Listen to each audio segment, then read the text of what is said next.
Fundación Edelvives patrocina este espacio cultural.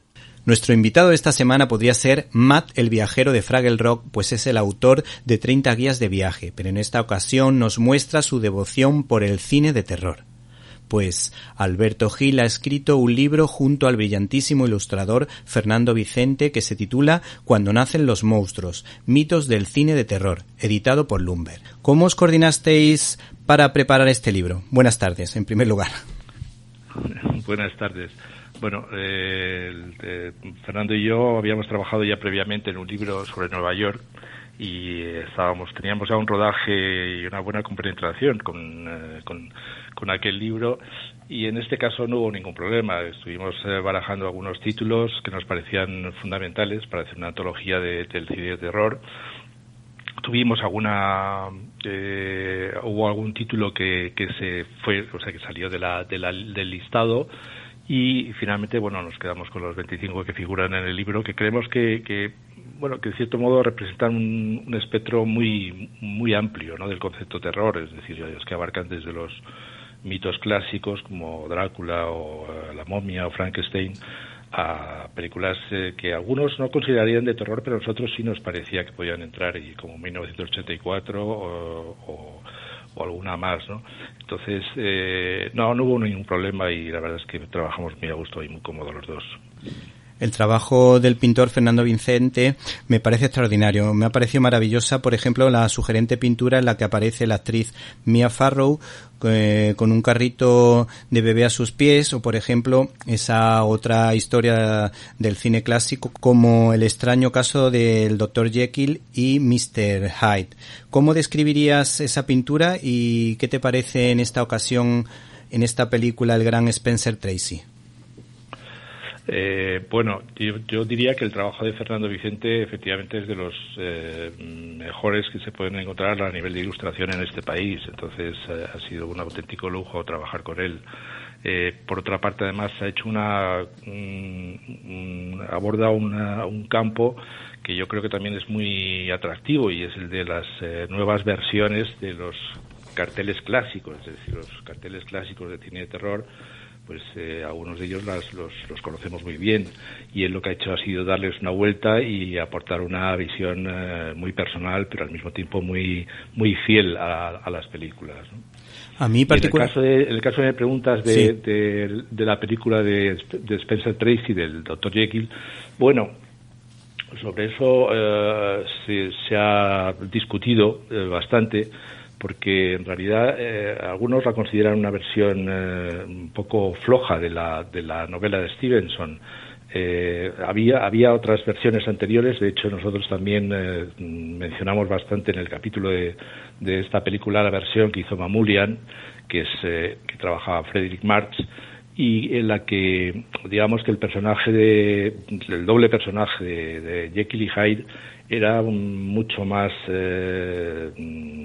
agresivo, ¿no? Sí. Y también tenía una transformación mucho más evidente, ¿no? En el caso de Spencer Tracy, digamos que la apuesta del director, de Victor Fleming, había sido por una transformación mucho más desde dentro, o sea, desde la psicología del personaje, ¿no?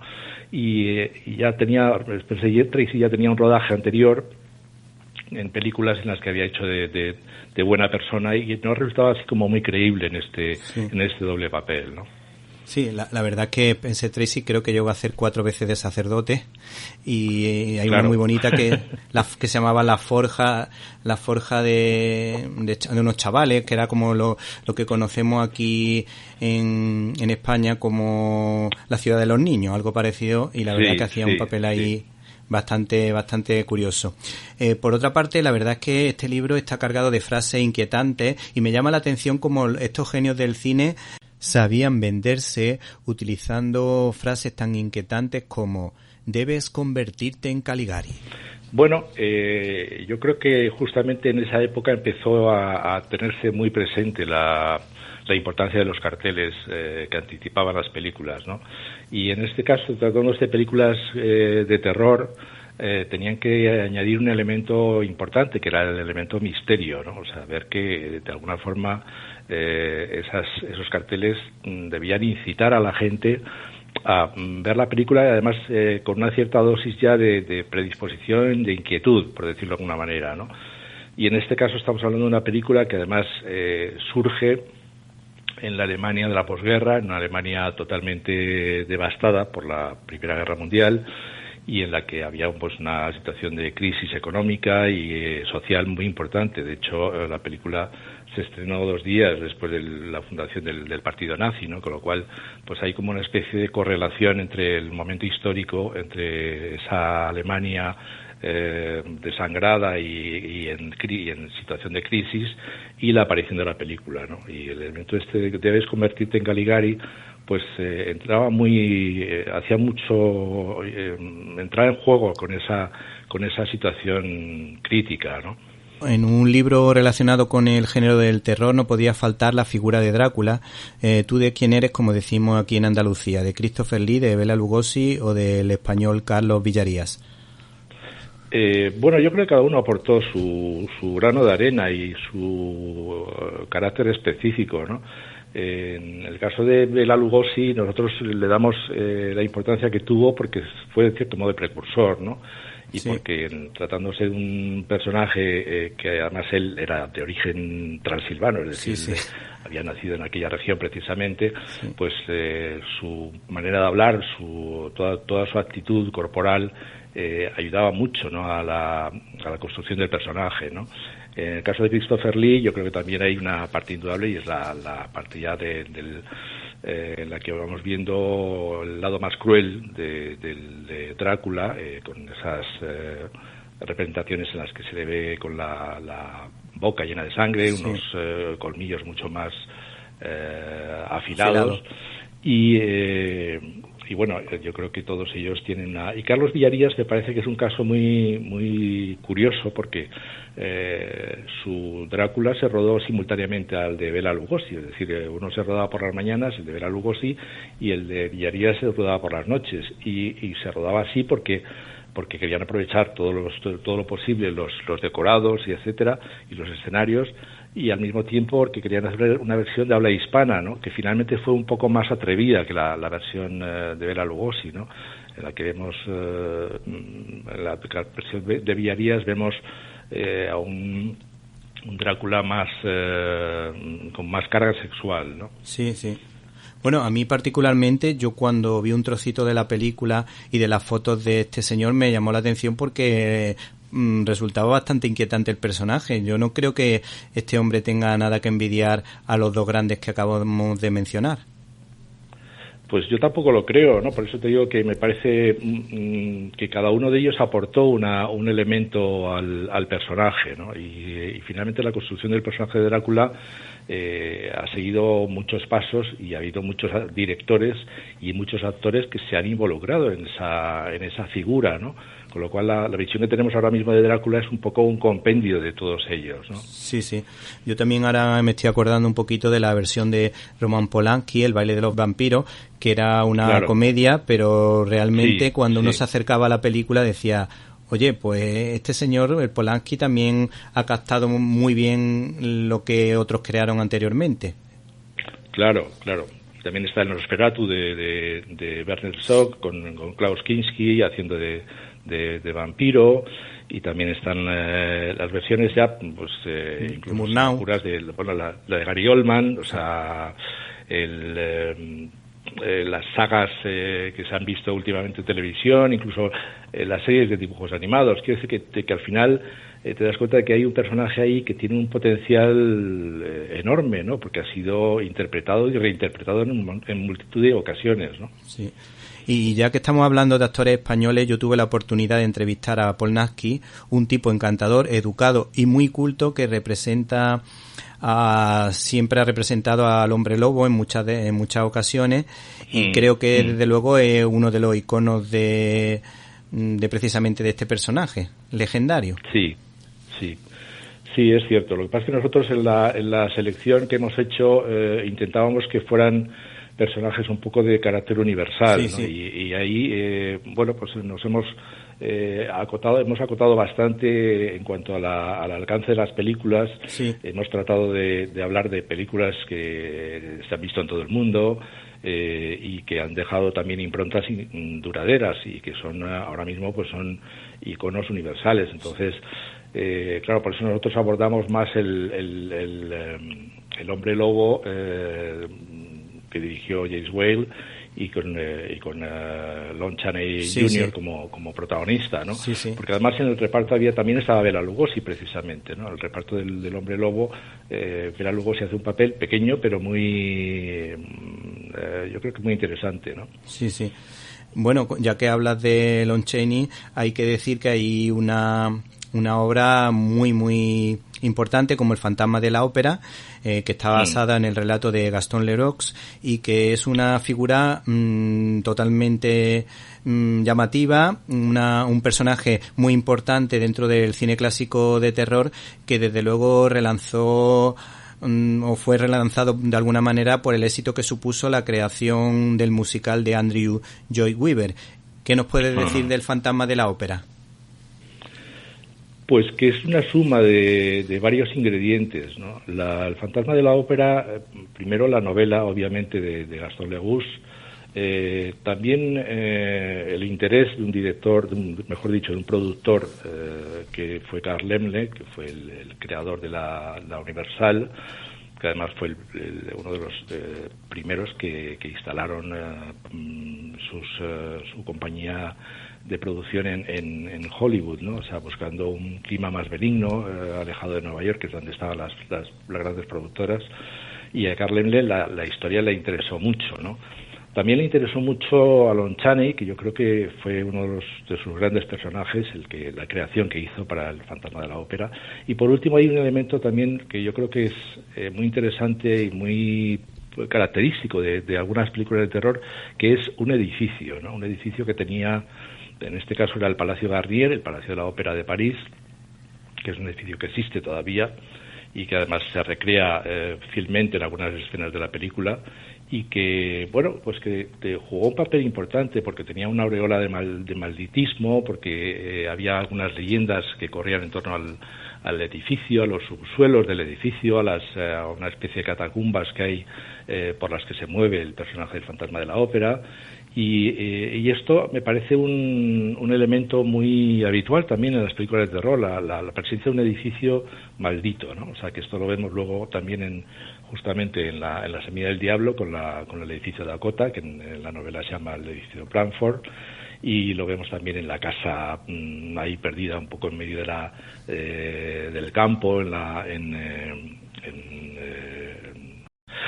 bueno, en alguna de las películas que aparecen en la película. En el libro, por ejemplo, la de Psicosis, la historia de Psicosis tiene también una escenificación ahí en el edificio que está donde se supone que vive la madre de Norman Bates. Entonces, yo creo que sí que hay muchos elementos en El fantasma de la ópera que van a aparecer luego reiteradamente en otras películas, ¿no? Sí, sí.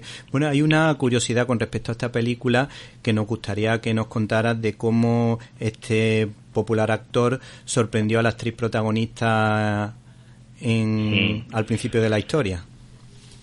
Pues esto tiene un preámbulo, vamos a decirlo así, en el cartel. El cartel, precisamente, una de las condiciones que se pusieron la productora es que no apareciera la cara de Lon Chaney cuando ya es decir, en su caracterización, en su antológica caracterización, ¿no? Sí. Y entonces lo que se pretendía es que la gente se viera sorprendida por la aparición de esa cara cuando es desenmascarado, ¿no? Y eso lo aplicaron también a la actriz protagonista, que en un momento determinado le quita la máscara, está a sus espaldas, él se vuelve, y es en ese momento cuando ella, la actriz protagonista, le ve por primera vez. O sea, ve por primera vez lo que había hecho Lon Chaney con su caracterización, ¿no? Entonces, para ella fue un susto que lo refleja realmente en la pantalla, es decir, lo que se ve en ella es la reacción auténtica que tuvo la actriz al ver la caracterización de Lon Chaney, ¿no? Sí, sí. Ahora, si te parece, te propongo una adivinanza bastante sencilla, no te creas que te lo vamos a poner muy complicado. ¿En qué se parece Eduardo Manos Tijeras El lobezno de Marvel y Freddy Krueger. Bueno, sí, en las tijeras esas que tienen en los dedos, es una buena semejanza. Freddy Krueger, lo que pasa es que las utiliza de una forma bastante salvaje, sí. La verdad, y Eduardo Manos Tijeras las utiliza de una forma creativa. Yo creo que hay una diferencia sustancial en ese sentido, ¿no? Sí, sí. ¿Y a ti qué te parece esta película ochentera? Porque yo creo que se ha convertido en icónica sin ser a lo mejor de las mejores historias de terror que se han creado. Hablamos de Pesadilla en el Street. Sí, claro, supongo. Lógicamente, sí. Pues, a ver, mira, Pesadilla en el Street yo creo que tiene un aspecto muy curioso, que yo creo que además también está muy presente en otras películas de terror, que es el hecho de que se basa en un suceso real. Sí, es decir, sí. Aunque parezca mentira, los creadores de Pesadilla en el Street pensaron en la idea de que una pesadilla podía matarte, ¿no? Pero eso no fue una creación exclusivamente de ellos. Esto venía de un hecho real que tuvo que ver con una familia camboyana que había venido, que se había refugiado en Estados Unidos, había conseguido exiliarse en Estados Unidos después de pasar por el régimen de Camboya de los famosos campos de la muerte, ¿no? Los Jemeres rojos. Esto de los Jemeres rojos. Sí, sí. Sí, y esto digamos que eso marcó gravísimamente a una parte importante de los camboyanos que consiguieron sobrevivir, ¿no? Y entre esa familia había un niño que tenía unas pesadillas espantosas y no se quería dormir. Entonces no había forma de que se durmiera. Se tiró varios días despierto, así a base de tomar cafés y medios así de ese tipo. Y finalmente se durmió. Y la noche que se durmió, sus padres le oyeron pegar un grito monumental. Y cuando fueron a su habitación estaba muerto el crío. Entonces esto dio origen a un poco la idea de que efectivamente una pesadilla te podía matar. Y fue ahí donde surgió el personaje de Freddy Krueger, aparte de otras influencias, obviamente, ¿no? Pero ese tema de las pesadillas es antiguo también. Yo creo que hay una tradición, incluso en el mundo clásico, sí, de las pesadillas que se ponen, las figuras que se ponen encima del pecho. Y creo que en el folclore y en la tradición cultural española también existen figuras de ese tipo, ¿no? Que se ponen encima del pecho y no te dejan respirar o que te crean angustia, ¿no? Y es la representación de las pesadillas. Entonces aquí fueron más lejos y crearon un personaje que era el que entraba en las pesadillas de los jóvenes protagonistas y los mataba, ¿no? Sí, este personaje era una de las estrellas del pasaje del terror que se podían disfrutar o de los que podíamos disfrutar dentro de los parques de atracciones, y también llama la atención lo pegadiza que era la canción de Wes Craven, que era el director de la película, que escribió una canción especialmente para causar el terror, y eso de uno sube la escalera, dos cojo el crucifijo, no me acuerdo exactamente, pero iba dando pasos y te iba metiendo el terror en el cuerpo, que también recuerda un poco a esas historias de terror que contaban las abuelas, porque ya parece que esa forma de contar las cosas ya no suele hacerse. Bueno, él hizo algo que también se ha hecho con alguna, no voy a decir frecuencia, pero sí ha sido un recurso que se puede ver y se puede escuchar sobre todo en otras películas, que es una canción infantil, ¿no? Canción infantil en una película de terror es algo que añade un elemento sobrecogedor, porque tú ya estás predispuesto a ver una historia aterradora, pero al mismo tiempo estás oyendo una banda sonora con voces de niños, ¿no? Lo que hace que el contraste sea muy muy fuerte, ¿no? Y esto se ve en las escenas de por ejemplo, de los pájaros, en las que los niños están cantando en la escuela mientras el personaje Tippi Hedren está en el patio de la escuela, y empezamos a ver que los pájaros se van juntando a sus espaldas, ¿no? Ya está fumando un cigarro tranquilamente, y vamos viendo que los pájaros se van sumándose detrás de ella, y mientras tanto estamos oyendo una canción infantil que cantan los niños en la escuela, ¿no? También es un tema que aparece en la Semilla del Diablo, porque la canción que anticipa, que aparece con los créditos, es una nana, ¿no? Entonces, sí. A mí me parece curioso, ¿no? Ese recurso, ¿no? A músicas que aparentemente no tienen nada que ver, pero que finalmente funcionan muy bien, ¿no? Sí, la verdad que ese contraste, desde luego, es bastante potente, porque consigue precisamente que salga rebotado de la butaca. Para mí el mejor comunicador con respecto a este tema, para mí desde luego, era Alfred Hitchcock, pero no tanto en sus películas, que son fabulosas por supuesto, sino en la serie de Alfred Hitchcock Presenta. Yo no recuerdo haber pasado más miedo en mi vida que con muchas de sus versiones, sobre todo la versión más moderna, aunque la antigua era bastante inquietante, y desde luego mi hermana y yo disfrutábamos muchísimo cuando hicieron esa reposición en los años 80 y en los años 90, creo que también hubo una reposición de esa serie.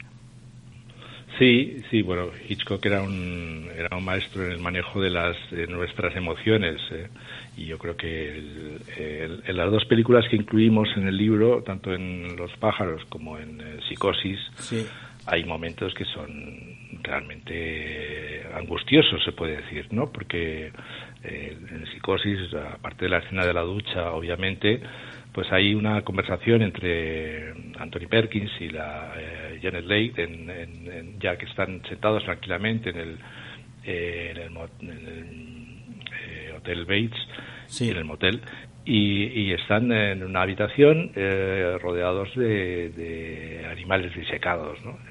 Y las tomas que hace Hitchcock de esa escena van creándote una cierta desazón, ¿no? Y en Los pájaros yo creo que hay un momento aterrador, que es cuando ellos están con toda la familia, está junto con Tippi Hedren, están en la casa al final de la película, y estás viendo cómo las gaviotas y los pájaros están empezando a picotear las puertas y las ventanas, y yo creo que ese silencio, ¿no? Cuando de repente dejan de oírse los graznidos y todo se queda absolutamente en silencio. Entonces yo creo que ahí hay un manejo antológico, ¿no? de ese aspecto que es la tensión, ¿no? y la inquietud y el miedo, en definitiva, ¿no? Sí, yo recuerdo esa escena. Yo la película no la pude ver de niño, ni siquiera de estas que se alquilaban en los videoclubs, y cuando en el programa de José Luis García, Qué grande el cine, pusieron esa película, el final me dejó impactado, porque no me lo esperaba para nada. Me esperaba una cosa más, incluso un final muy aterrador, muy agresivo, como la famosa escena de las gaviotas picoteando a Tippi Hedren, y cuando llegó esa vuelta a la calma tan inquietante, yo creo que consiguió un efecto, y creo que es uno de los grandes giros del cine hollywoodiense. Sí, yo también lo creo, y además el final es un final abierto, porque tú ves que ellos se van en el coche. Bueno, yo no sé si estoy haciendo el spoiler, pero en fin, bueno, ya. Creo que es un clásico, sí. Lo habrá visto la mayoría de la gente, pero vamos, que tú crees que todo se va a resolver de alguna manera, y al final tienes la sensación de que ahí no hay un final. O sea, en realidad lo que hay es estamos en una etapa y veremos cuál es la siguiente, ¿no? Esto yo creo que también es una característica común en el cine de terror, el no ofrecer finales muy alentadores y muy tranquilizadores, ¿no? En parte porque a lo mejor el género lo requiere, o sea, porque no parece un poco contrasentido un final feliz en una película de terror, y también porque yo creo que en las últimas producciones pues ya se pensaba en la continuidad, ¿no? Es decir, yo creo que ya había una mirada puesta en la continuidad de las historias, ¿no? Y por eso se dejaban a finales abiertos normalmente, ¿no? ¿Y tú crees que Anthony Perkins se quedó un poco encasillado en el personaje? Pues parece ser que sí. Parece ser que de alguna forma quedó ahí un poco atrapado en ese personaje torturado, y de un psicópata, Y bueno, yo creo que sí, que de alguna manera eso seguramente repercutió en su carrera, ¿no? Pero bueno, a cambio de esto dejó un perfil también antológico, ¿no? De un psicópata dominado por su madre, ¿no? Sí, sí. ¿Cuántas veces no hemos visto en gente conocida de nuestras ciudades a ese hijo que está en manos totalmente de la madre y que al final hace lo que ella quiere y no logra que esa persona pues pueda obtener la felicidad? Y luego me ha llamado la atención, y desde luego yo sí estoy de acuerdo contigo en que 1984, basada por supuesto en el relato, en la novela de George Orwell, porque de algún modo se anticipa al futuro, porque he visto en los extras que tiene en el libro una cosa muy curiosa que dice más o menos, y con tu permiso más o menos lo comento así rápidamente, que Aldous Huxley denunciaba la manipulación genética, el hedonismo y el exceso de información, mientras que Orwell hace referencia al gran hermano que limita la libertad, manipula y utiliza la tecnología audiovisual para dar visibilidad a lo que le interesa. ¿Tú crees que Orwell se acercó o Huxley? Pero yo creo que desde luego los dos dan el clavo, porque si somos un poquito inteligentes y analizamos con agudeza la realidad, muchas de estas cosas ya están pasando. Sí, yo creo que los dos se acercaron desde visiones distintas, pero los dos anticiparon algo de lo que estamos viendo, ¿no? En el caso de Orwell, yo creo que es bastante evidente, y además él hablaba de la neolengua, hablaba de la revisión de la historia, que es algo que estamos viendo ahora en el presente con el caso de Ucrania, es decir, cómo se puede de alguna forma manipular la historia de un país para hacer como que ni siquiera ha existido. Es decir, esto es algo que a mí me sorprende muchísimo, ¿no? El control y la vigilancia permanente, esto también es algo muy evidente en la sociedad en la que vivimos, que estamos rodeados de cámaras por todos lados. A mí me parece que sí, que Orwell se aproximó bastante a lo que estamos conociendo. Lo que pasa es que hizo una versión muy sombría y muy gris de la sociedad, y nosotros vivimos en una especie de limbo colorido, ¿no? Pero me parece que sí, que se acercó bastante. Sí. Y ya para finalizar, queremos terminar con esta pregunta, porque dentro de lo que podemos entender como clásico moderno del género del terror, pues podían estar, por ejemplo, La semilla del diablo, por ejemplo, podría estar El sexto sentido. Yo el expediente Warren no la habéis puesto, pero a mí las historias del expediente Warren sí me parecen muy, muy llamativas y me han gustado muchísimo. Pero si te parece, pues terminamos hablando un poquito del Silencio de los corderos, que es otro clásico, y nos ha llamado la atención que cuentes algo sobre el respeto que se tenían tanto Judy Foster como Anthony Hopkins. Bueno, claro, eran los dos pilares de la película. Los diálogos entre ellos son magníficos y además están muy bien interpretados. Quiere decir que ahí de repente el que existiera una química entre ellos era importantísimo, ¿no? Para que la película se viera como algo creíble, ¿no? Y esos encuentros en los que Jodie Foster y Anthony Hopkins tienen caras a cara, pues ese cara a cara en el que él intenta por todos los medios sonsacarla a ella algo sobre su vida, como una forma de intentar controlar también su mente, y a cambio ella intenta mantenerse fuerte y conseguir que Anthony Hopkins revele algún secreto sobre el comportamiento de un asesino en serie que está actuando en la película, ¿no? Entonces, yo creo que, primero, que Anthony Hopkins ya era un actor consagrado y además muy sólido, ¿no? Jodie Foster era una persona que no tenía una carrera tan dilatada, pero tenía una enorme pasión por sus papeles, y yo creo que los dos se entendieron perfectamente. Gracias a eso la película es lo que es, desde luego. Bueno, pues agradecemos la presencia en nuestro micrófono de uno de los autores de este libro, titulado Cuando nacen los monstruos, mitos del cine de terror, editado por Lumber. Le damos muchas gracias al autor de este libro, que se llama Alberto Gil, y le damos gracias por su participación en este programa. Gracias a vosotros, ha sido un placer.